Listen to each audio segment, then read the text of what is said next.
A recent World Health Organization report says nearly 1 in 6 people worldwide, men and women, will be affected by infertility in their lifetime.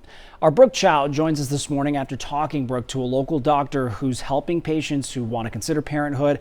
And you're learning this is a health concern that really is affecting, it can affect people more commonly than you might think. Yeah, it's definitely on both sides, and it is more common than you think. And I talked to Dr. Timothy Giletti. He's a fertility doctor here in Tucson, and he says it's about almost half and half when it comes to dealing with problems on the male side and also the female side.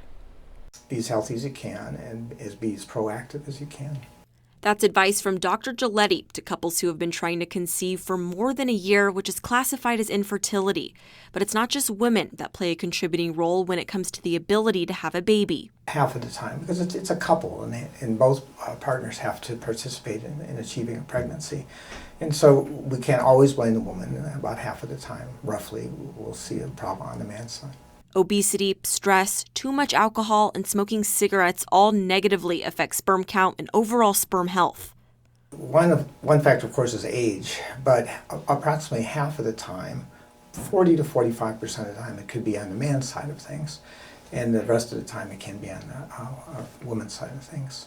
For women, age is one of the biggest factors. Over the age of 35 years old is when most women's ability to get pregnant starts to decline.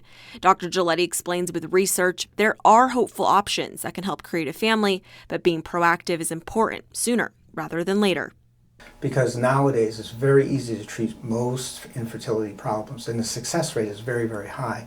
The only thing that would interfere with getting pregnant primarily is waiting too long. So you just don't want to wait too long. Now, Dr. Giletti says there's no real bad time to evaluate egg or sperm count, but more importantly, to just not rule out gender when it comes to experiencing infertility. He does recommend if it's taking longer than 6 months to a year to get pregnant, that both parties get checked. In the studio, I'm Brooke Chow, KGUN 9 on your side.